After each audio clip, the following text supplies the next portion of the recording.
Good morning and welcome to the fourth week of this course on fluid dynamics and turbo machines. This is the last week for the first module which deals with fluid dynamics part. In the last 3 weeks we have looked at introduction to fluid mechanics, and then in the second week we looked at the integral approach, third week we looked at the differential approach of fluid dynamics. In this week we will look at some applications of these approaches, and also we will deal with viscous flow. So, we have taken 3 cases to study. We will be dealing with the first case, which is flow over a flat plate, a viscous flow over a flat plate to begin with. So, let us go into the slide. So, this is the first lecture of the fourth week. We will begin with, like I said, we will begin with the flow over a flat plate. We will look at how we can apply the concepts which we learned before to analyze the flow over a flat plate, and we will see certain characteristics of viscous flow over a flat plate. So, let us consider a uniform flow. The flow is directed from left to right. The uniform flow means that the flow does not change spatially as it is impinging, as it is directed towards a plate which is also aligned in the same direction of the flow. So, basically the velocity vectors are parallel to the plate. So, this is a very basic application of the viscous flow, but we will begin with it so that we understand the basic concepts of viscous flow. So, as the flow comes towards the plate, as it moves on the top of the plate, what happens? So, what happens is the velocity profile, that means how the velocity changes along the spatial direction. What is shown here is the y direction, how the velocity changes in the y direction, that is the velocity profile, how it changes as it moves on the top of the plate. So, what happens here is on the top of the plate, the flow, this being a continuum flow, it has to satisfy the no slip condition, and then the velocity. So, the velocity of the plate is 0 and in both the directions. So, it satisfies that condition, and as we move into the fluid, the velocity increases. Now, what is happening here?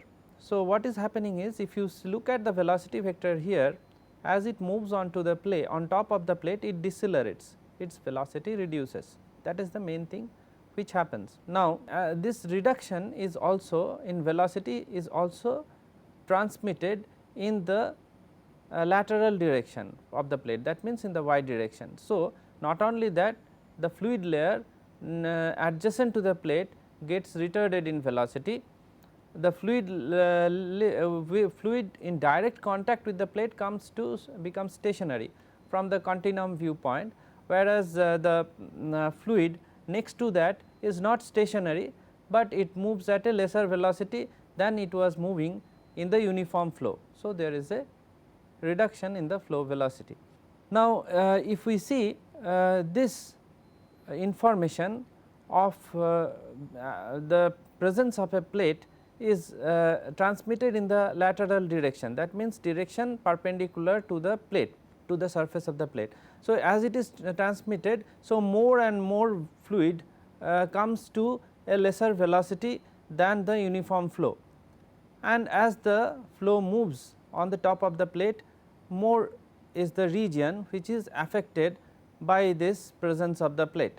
So, more region gets informed about the presence of the plate. The region outside this is actually independent of the presence of the plate, because they keep continuing in the same velocity as the uniform flow. So, this layer of fluid adjacent to the plate which is affected by the presence of the plate is called boundary layer. This is the region where the viscosity is important. This is the region where the viscosity plays an important role. Now, what we are seeing here, if this incident flow is laminar. So, by laminar we mean that if this is flow takes place in laminas, or it takes place in layers. it is not very random. So, if it is very organized flow like what it is demonstrated in this velocity profile, then it remains to be laminar in the initial part of its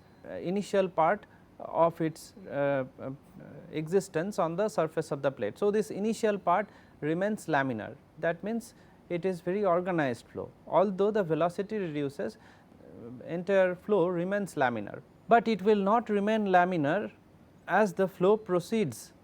If the plate is long enough and the flow proceeds in this direction, the eventually there will be a turbulent flow. So, the velocity profile which we look here is basically of that of a turbulent flow.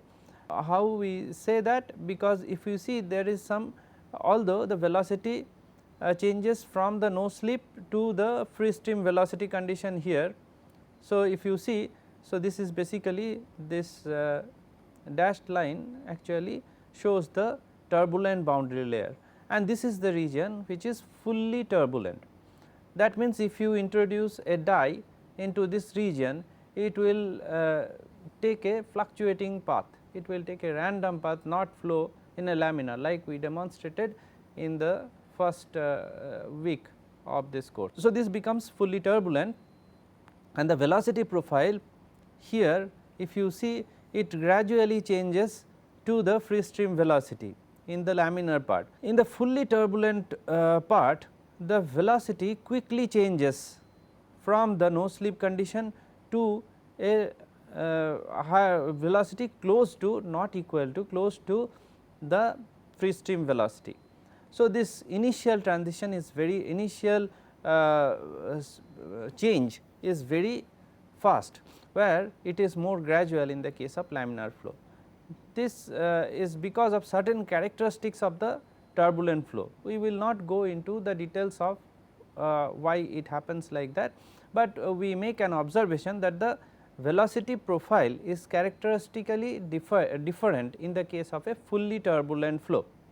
Now, if you see here, we have looked at two possibilities.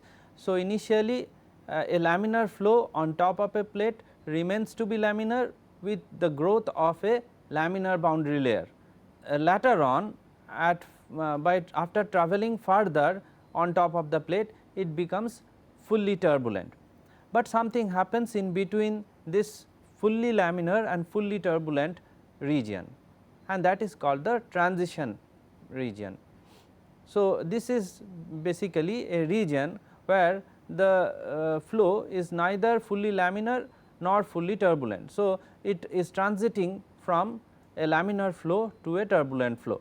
Of course, anything any natural phenomena happens like that, it goes through a transition period. So, we have this transition region for this situation also.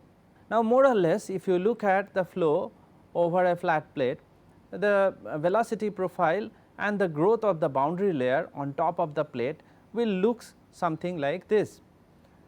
Now, let us see how to locate these lines, that means where the transition takes place and where the transition from transition region it becomes a fully turbulent flow.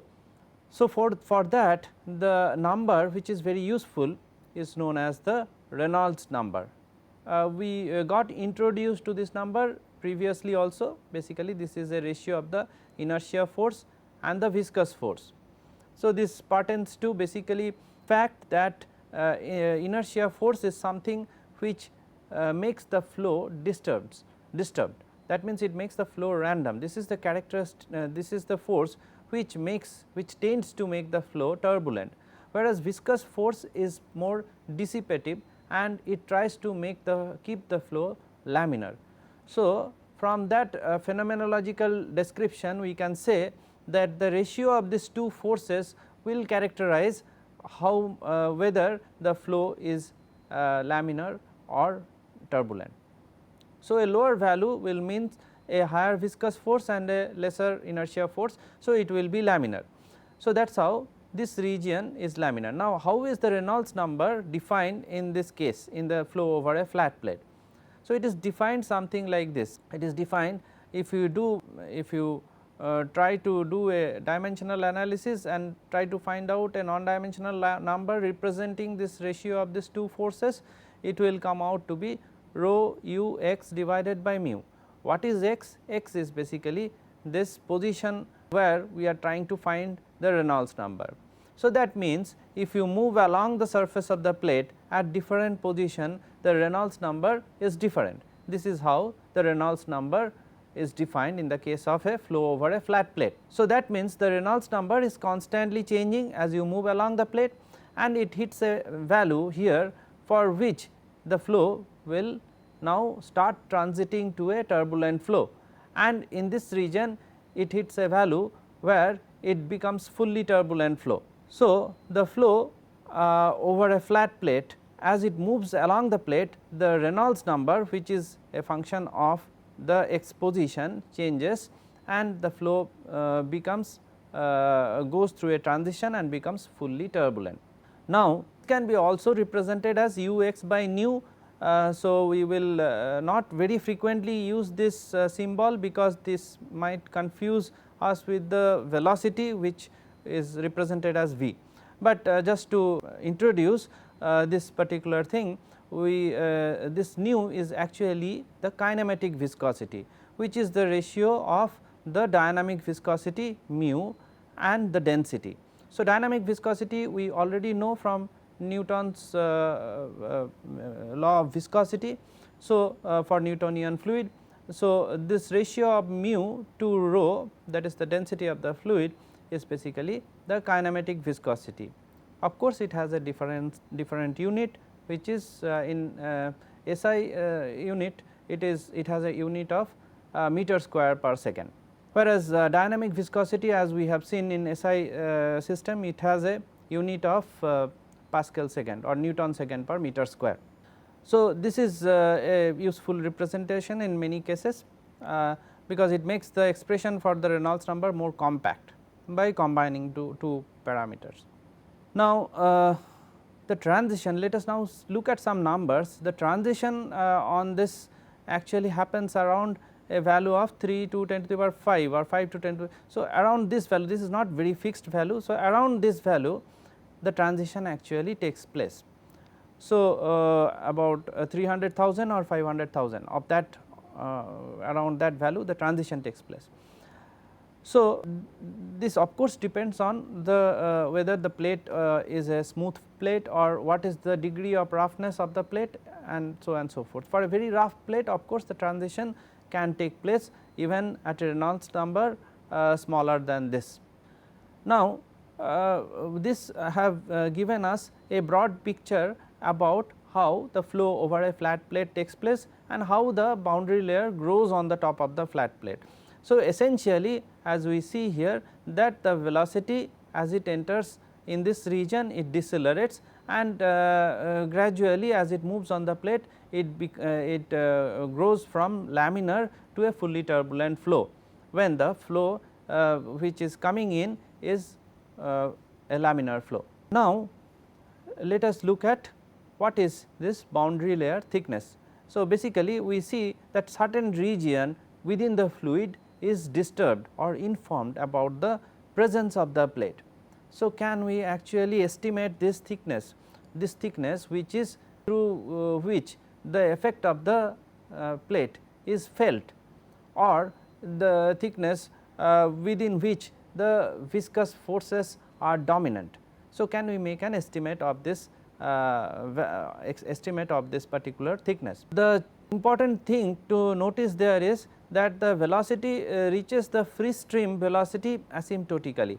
That means, although we have drawn the velocity profile in this way, like the velocity varying from 0 to the free stream velocity capital U within the boundary layer thickness, but if we when we get a more accurate solution which we will introduce in a latter part of this during this week, when we get a more accurate representation of the velocity profile, we will see that the velocity does not actually become equal to the free stream velocity within the boundary layer thickness. It comes very close to the free stream velocity.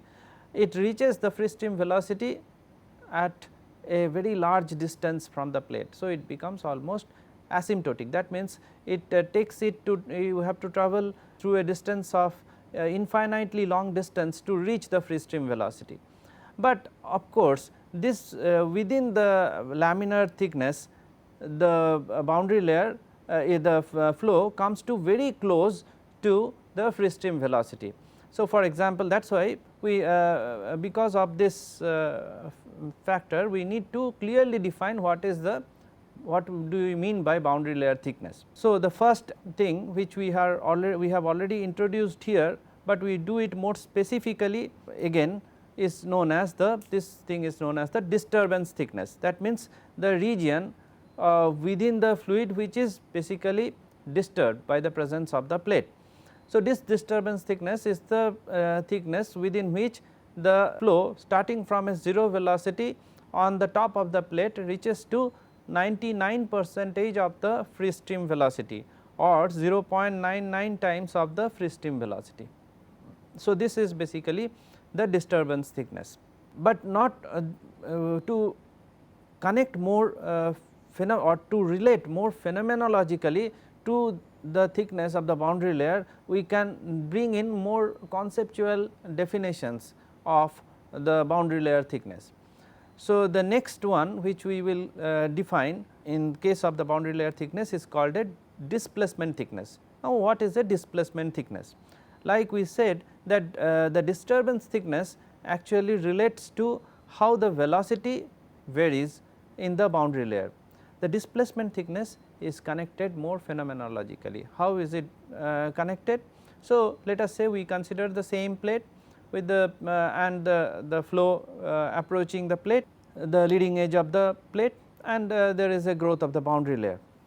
Now, if you look at this, as we began this lecture, we said that the flow actually decelerates on the surface of the plate. That means the velocity of the fluid near to the plate reduces as the flow as the fluid flows on the surface of the plate. This is actually a very important concept, because if we keep this in mind, this simple thing in mind, we can understand the difficult concepts introduced in boundary layer very easily, that the fluid actually loses its momentum and it decelerates as it moves on the top of the plate.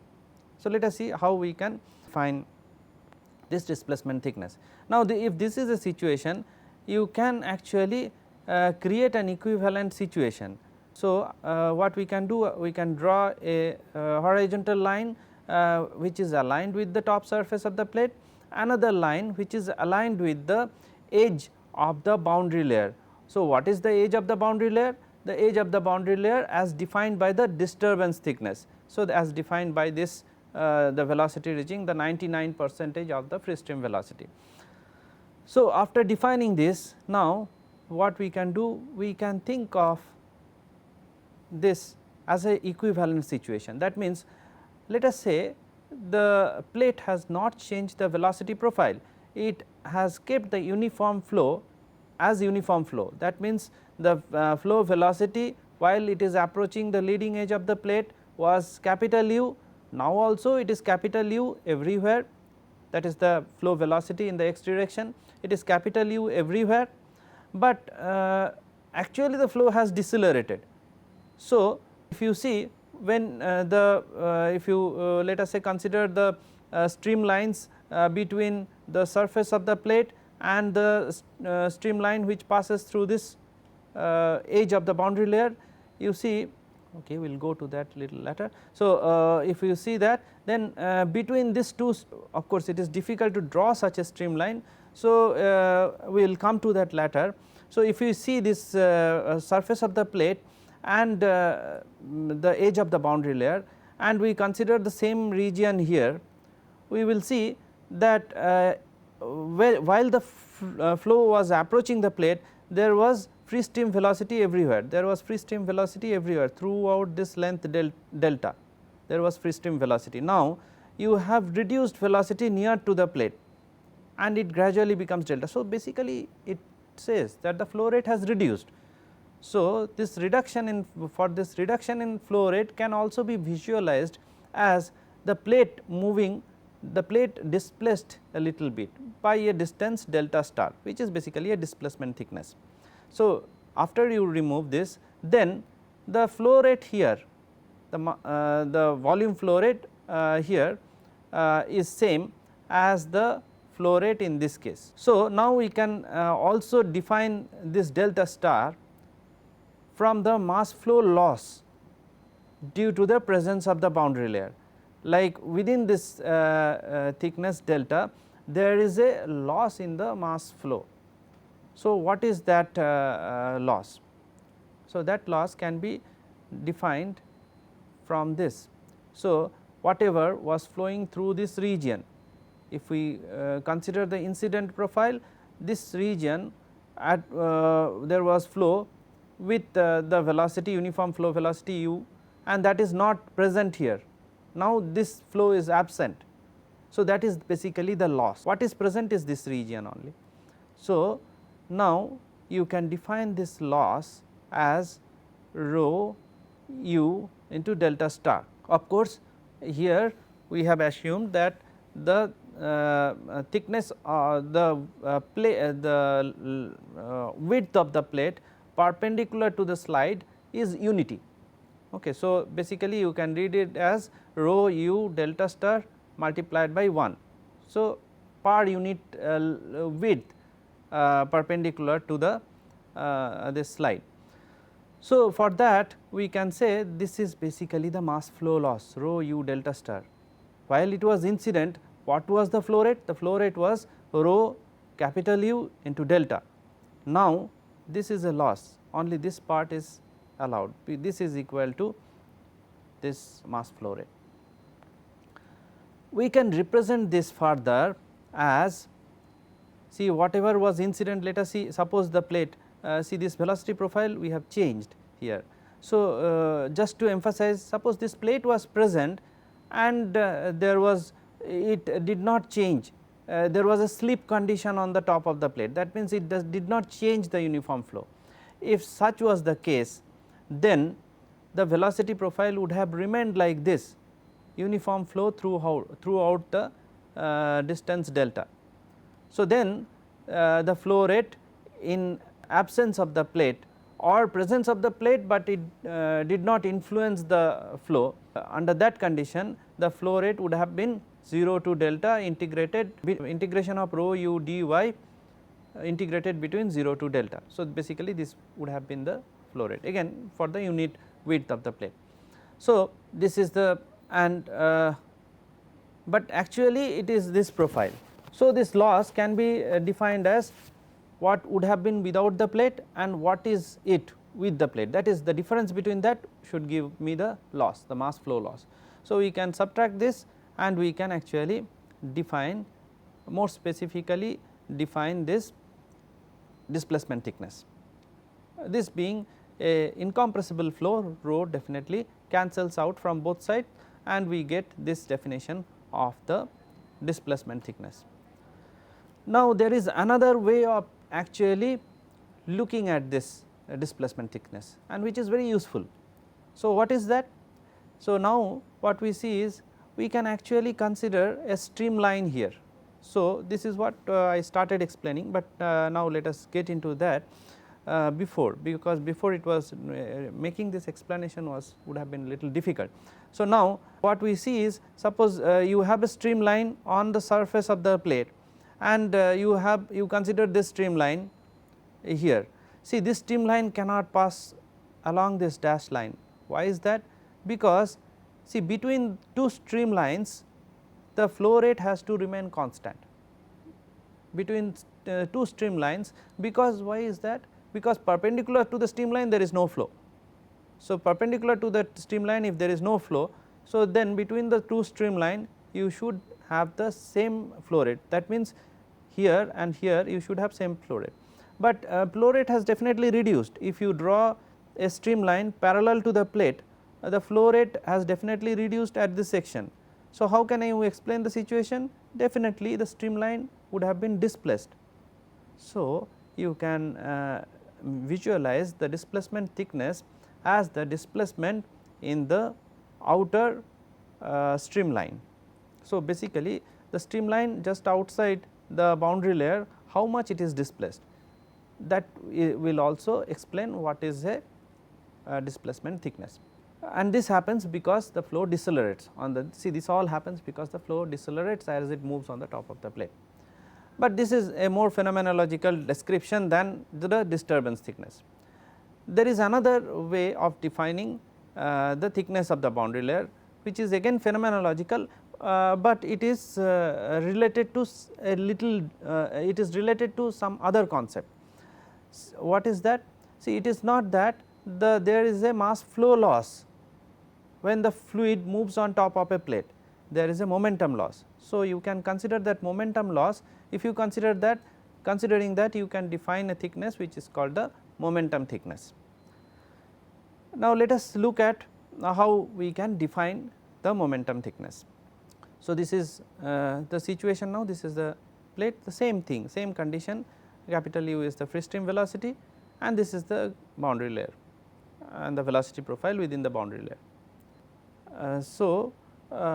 Now, if we like we made an equivalence in this case, we can make an equivalence here also. So, we can make an equivalence, again we draw two lines, one at the edge of the boundary layer, other on the top surface of the plate. So, now we can basically think of this as a situation in which the plate has been moved by a distance theta. And what is that this distance theta? It has been moved in such a way that now this flow has remained uniform as it was when it was approaching the plate, but it has the same momentum as this layer. So, this layer has of course a lower momentum than the approaching flow, but now if you consider that the plate is displaced to account for the loss in momentum. So, the loss in momentum is accounted for by moving the plate a little bit, and but keeping the flow to be uniform. So, now you can define the momentum loss. So, there is actually a momentum loss of the fluid as it moves on the top of the plate. Momentum thickness accounts for that momentum loss. So, there is a mass flow loss, there is a momentum loss. These are the basic things which are happening when the fluid moves on the top of the plate.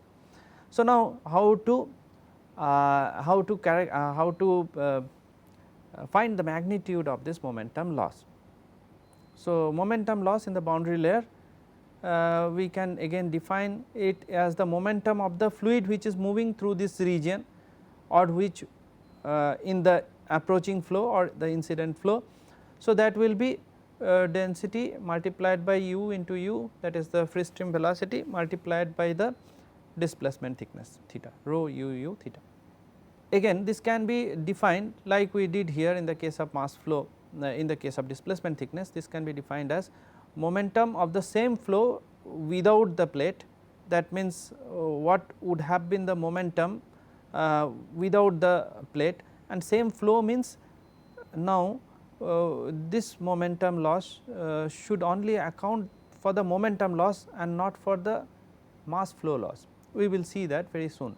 So, momentum of the same flow without the plate, suppose you remove the plate, then what was the momentum, what would have been the momentum of the fluid, and subtracted to momentum of flow with the plate. So, this the difference between these two should give me the momentum loss. So, this is the expression. Now, we will try to this is the description. Now, we will try to give an expression to both this description. So, momentum of the same flow without the plate, how can you find it out? So, consider this streamline. So, basically we consider a streamline, and like we saw here that the streamline which was passing through the line drawn along the edge of the boundary layer, it will get displaced. But if we have to draw a streamline through this point, that means through the edge of the boundary layer itself I want to draw a streamline. So, how will you draw it? So, you draw it like this, you pass a streamline through the edge of the boundary layer, and this streamline will not be parallel because it has to satisfy the mass flow equivalence.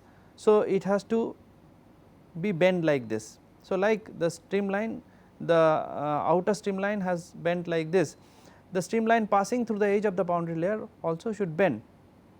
So, if we consider this now, this is basically the meaning of the description, that momentum of same flow without the plate. Now, without this plate, this flow would have a momentum like this. So, the momentum of the fluid coming in with the uniform velocity. So, please note here that this momentum pertains only to this region. And not to the entire thickness, disturbance thickness delta, not to the entire disturbance thickness. So, the same flow rate, if it passes on the surface of the plate, what is the loss of momentum? Okay. If the same flow rate passes on the top of the plate, what is the loss in the momentum? So, that is only accounted. So, it only purely considers, see this definition purely considers the momentum loss, excluding the mass flow rate loss. Okay. So, let us see how it can be described. So, this can be described as, so what is this? What is the momentum of this fluid which is coming in? So, we will come to that later, but what is the mass flow rate of this fluid which is coming in? It is 0 to delta rho u dy. How do we get that? See, this u is actually the velocity here. See, the problem of finding the mass flow rate for this flow, for this region, is that we do not know the thickness here. We know the thickness of the boundary layer delta at the location where we are trying to find out the momentum thickness, but we do not know how much it has bent unless we bring in the definition of the displacement thickness. We do not want to bring in that definition here. So, without bringing in that, you can say find out this mass flow rate. How do you find out? Because this mass flow rate is equal to this mass flow rate, because they are bounded by the same streamlines. Hence, this mass flow rate is actually 0 to delta, that means this mass flow rate 0 to delta rho u dy. So, basically this mass flow rate. This mass flow rate, but not at this velocity. This mass flow rate, both the mass flow rates are same, this mass flow rate, and what is the momentum per unit mass flow rate for this flow? That is capital U. So, you multiply this with capital U, you get the momentum of the flow, same flow without the plate. So, that is basically the momentum of this incoming fluid. Subtracted to, so this subtracted to the momentum of flow with the plate. What is the momentum of the flow with the plate? If the plate is present, then it is not very difficult to write, because it is 0 to delta rho u dy. So, small u of course is the velocity at the location where we are trying to find out the momentum thickness. So, this difference will give me the momentum loss in the boundary layer. So, see, that is how in the case of the mass the displacement thickness, the concept which is connected with it is the mass flow loss. In the case of momentum thickness, the concept which is connected with it is the momentum loss of the fluid on the top of the surface. So, now we can define from here, if we cancel, it is an incompressible flow, by cancelling rho we can write this as a definition of the momentum thickness. This will be very useful for us in the next part of the lecture. So, now let us look at another important concept on regarding how to find out the boundary layer thickness. So, this is related to the momentum integration, momentum integral within the boundary layer. So, this is the boundary layer as described before. What we can do is we can apply the concepts of integral approach within the boundary layer. So, how do we do that? We take a control volume. So, this is my control volume showed by the red boundary. So, if we take this control volume, we can do the force balance here like we did in the case of integral approach. So, we take this control volume. See, another thing is this control volume has a very small length, and we consider this as the streamline which is passing through the top edge of the control volume. So, basically the top edge of this control volume it merges with this streamline, with the upper streamline, and from our last slide we know that the streamline will bend like this. This we had also introduced while doing a problem in the second week of this course. Okay, so the bending of the streamline is understood. Now this is my control volume. So this is a control volume, this is a magnified view of the control volume, and the thickness of the control volume is very small, delta x.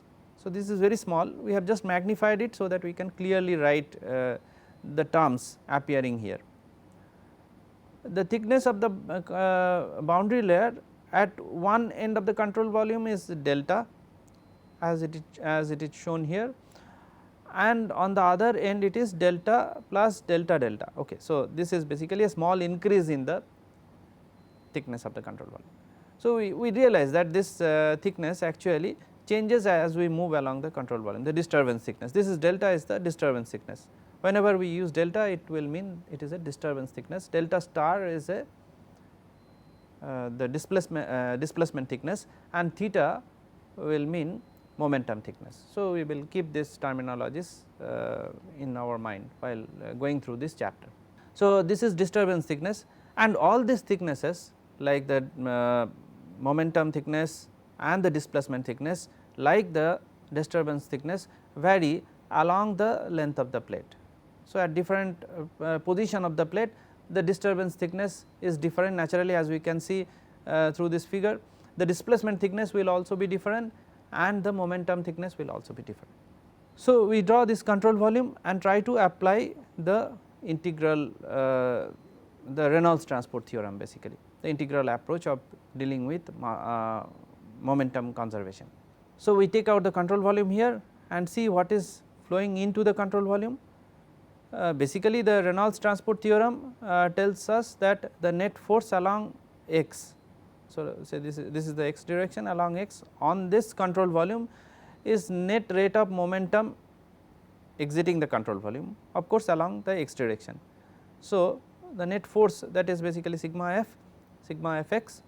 So the net force acting on this control volume is basically equal to the momentum exiting the control volume subtracted to what is coming into the control volume.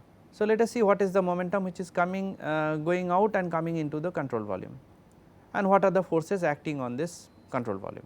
So for going into that, what we first say is the inlet momentum, let us say, is mm1. So what is meant by this inlet momentum? This inlet momentum is the momentum of at the between the of the fluid bounded by the same two streamlines. As we said, this control volume, the top edge of the control volume is merged with the streamline, with a particular streamline, and if you, and it is possible to do that because the delta x, the thickness of the control volume, is very small. So now if you extend this streamline, it will become like this, it will have a smaller distance from the plate in the uniform flow, and let us say the inlet momentum is mm1. So the inlet momentum of this fluid which is passing through this two particular streamline is mm1. What happens as it approaches the front edge of the control volume, the inlet momentum reduces. So what is that, how much it reduces? It reduces, now we know what is momentum thickness. See, that is the advantage of defining a thickness based on the momentum loss. Now we can easily write an expression for this momentum. So this is basically mm1 and this is the loss in momentum, rho u square into theta. So this is basically the loss in the momentum. So the momentum of the fluid which is coming into this control volume is this mm1 minus rho u square theta. The momentum what is going out of the control volume, again we can write like this, mm1 minus rho u square multiplied by this. What is this? Basically theta is also, theta is the momentum thickness, this is also changing I am sorry. So this is also changing along the length x. So this can be now expanded in a Taylor series, and we can write it as theta plus d theta by dx into delta x. So basically this is the exiting momentum. Is there any momentum from this surface? No, there is no, because this is the surface of the plate, and on the top surface again no, because this is a streamline. So, perpendicular to the streamline there cannot be any flow, and perpendicular to the plate there cannot be any flow. So, these are the two momentums which we consider.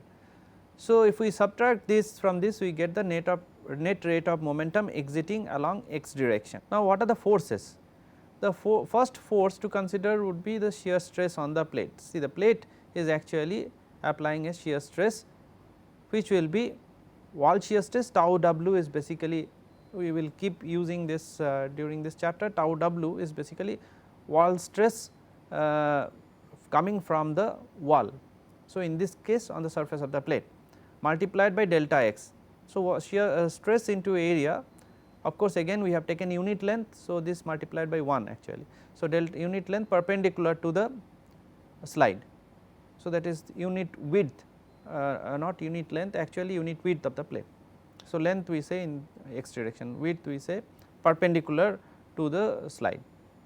So, tau wall into delta x is one force definitely acting on this control volume. Now, what is the pressure force? We know the sigma fx brings about the pressure force. What are the pressure acting on this entire control volume? So, to look at that, we look at a streamline far from this plate. If we look at a streamline far from this plate, you can say that this delta u along that streamline is 0. That means, if you move along the streamline, the velocity is not changing, it is uniform flow, because this is outside the boundary layer. So, it also means if you now apply the Euler equation for this, you will get delta p is equal to 0.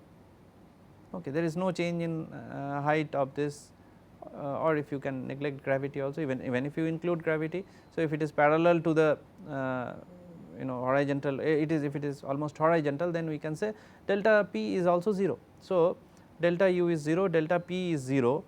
So, what does it mean? That in the case of a flat plate, the pressure gradient is actually 0 outside the boundary layer. So, this is the boundary layer, outside the boundary layer the pressure gradient is 0. That is easily established from here. Actually, the same pressure gradient is also imposed on the boundary layer. That means, if you move into the boundary layer also, the pressure gradient is 0.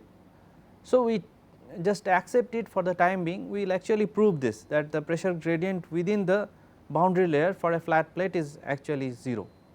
Okay, outside we have already shown from the streamline that the pressure gradient is 0 outside the boundary layer. Inside the boundary layer, let us for the time being take that it is the same pressure gradient is imposed within the boundary layer. The same the external pressure gradient outside the boundary layer is imposed into the boundary layer. Actually, this is true for all boundary layer flows, not only over flat plate, that whatever is outside the boundary layer, that pressure gradient is imposed into the boundary layer. Of course, we will give a more rigorous proof of this little later. So, that means, what it means is that pressure gradient, if it is 0, that means pressure is same everywhere around this. So, it does not make any net effect on the forces acting on the control volume. So, that is it. That means, you have shear stress and you have this two momentum exiting, two momentum terms, one exiting, another incoming into the control volume. So, now we can write this as tau wall into delta x, just keeping in mind the sign, and we will get this expression.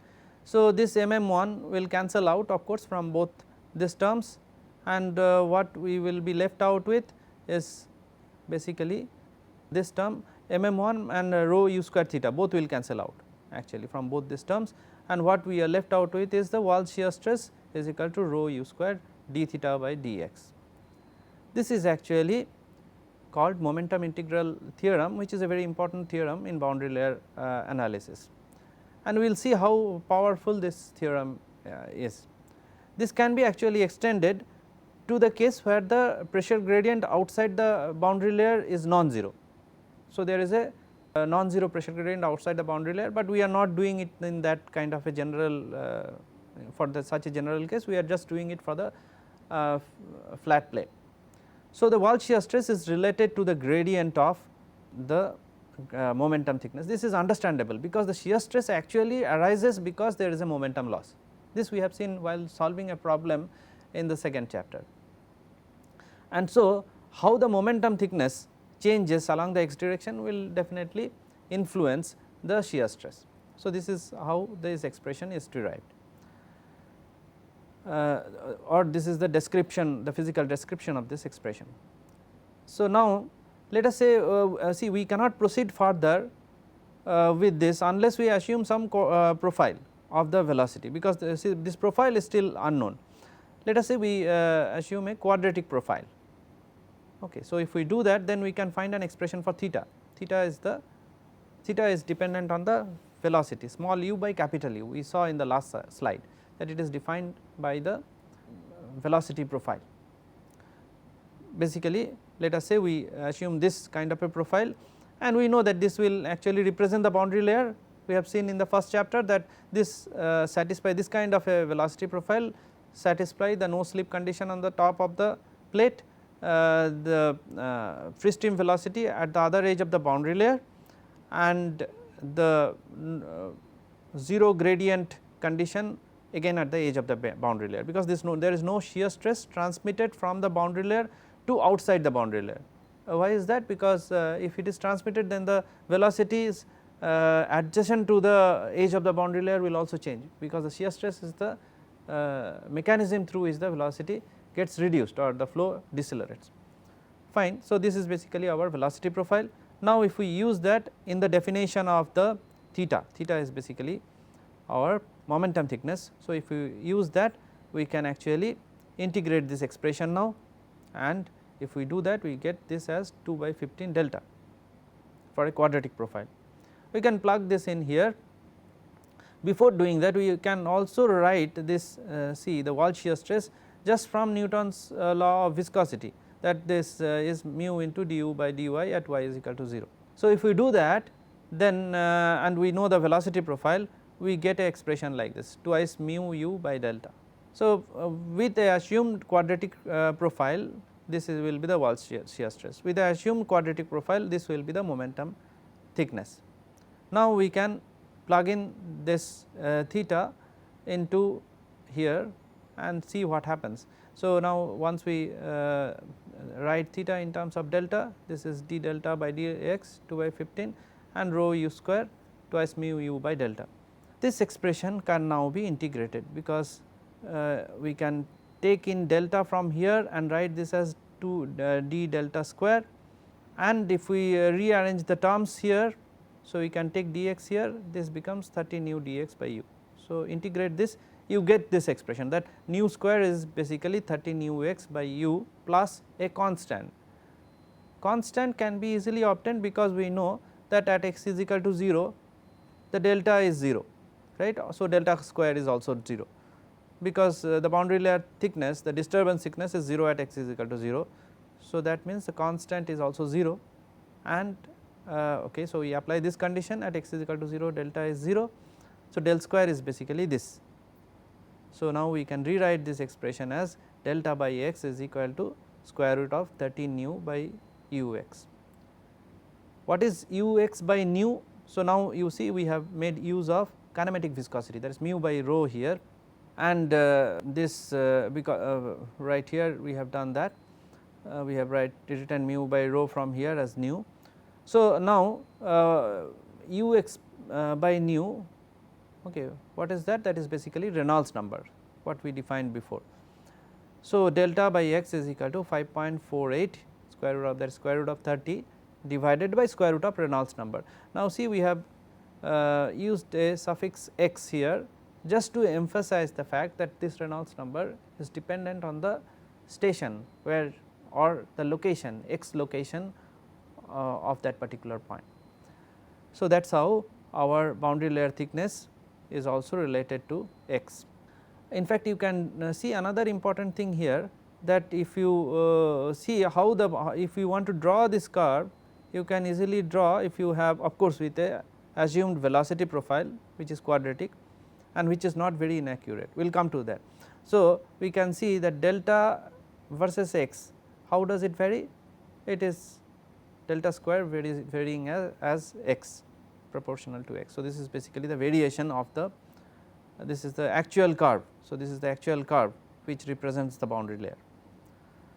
Now, this is the variation of boundary layer thickness, delta by x is basically 5.48 by square root of Rex. and this is for a laminar flow, of course, because this profile is more representative of a laminar flow. The velocity profile which we have seen in the first slide, the slide before, that can be more represented using this kind of a assumption. See, other than that, there is no assumptions for laminar or turbulent flow in this entire derivation. So, if you change the profile and repeat this calculation, you can get a relation for turbulent flow also. This expression does not hold for turbulent flow because of the fact that the velocity profile is not very good representative of a turbulent flow situation. Okay. So, now this is basically my variation, and this is quite accurate because this was actually derived by Von-Karman, and this was found to be quite accurate even after making very more robust solution, which we will discuss in the next lecture, of boundary layer flows. So, this solution is actually the accurate value of this, or more accurate value of this is 5. So, we get almost within 10% accuracy just by assuming a very simple quadratic profile. It is actually not quadratic profile. So, we will see in the next lecture how to get a velocity profile within the boundary layer. That is a more rigorous analysis of the velocity profile without using this, but this itself is quite accurate, as we can see here. Now, now that you have this boundary layer, you can also get the expression for the wall shear stress. So, how to get wall shear stress, or in other words we can say skin friction coefficient. So, what we that is basically, so what generally is done is these are related to, through some coefficient. This is basically the ratio of the wall shear stress and half rho u square. So, if you do experiment, you find out skin friction coefficient, which can be related to Reynolds number and things like that. So, we will see that in the case of drag coefficient also, that will come up later, but now from this solution we can get an expression for skin friction coefficient. So, if you plug in the tau w wall shear stress value from here now, noting and by from here twice mu u by delta, and delta is already known in terms of Reynolds number. So, if you do that, then you get that the skin friction coefficient is 0.73 by square root of Rex. This is a very useful expression to find out the resistance given by a plate to a flow. So, basically this brings us to the end of the first lecture, and just to repeat what we have discussed in this particular lecture is, we have started with the basic structure of the boundary layer over a plate, and showed that the incident laminar flow goes from a laminar boundary layer, forms a laminar boundary layer, goes through a transition and becomes fully turbulent, and that is this transition to turbulence can be expressed in terms of Reynolds number. We also looked at different ways of defining thickness of a boundary layer, the disturbance thickness, the momentum thickness, and the displacement thickness. We also derived the momentum integral theorem for a case where, that means the momentum integral relation, which is basically an application of Reynolds transport theorem for the case of the flat plate boundary layer flow, and we obtained an expression for the boundary layer thickness in terms of the Reynolds number. We can now say how basically the boundary layer thickness changes as you move on to the different part of the plate. Thank you. We will take up this from the viewpoint of Navier-Stokes equation in the next lecture.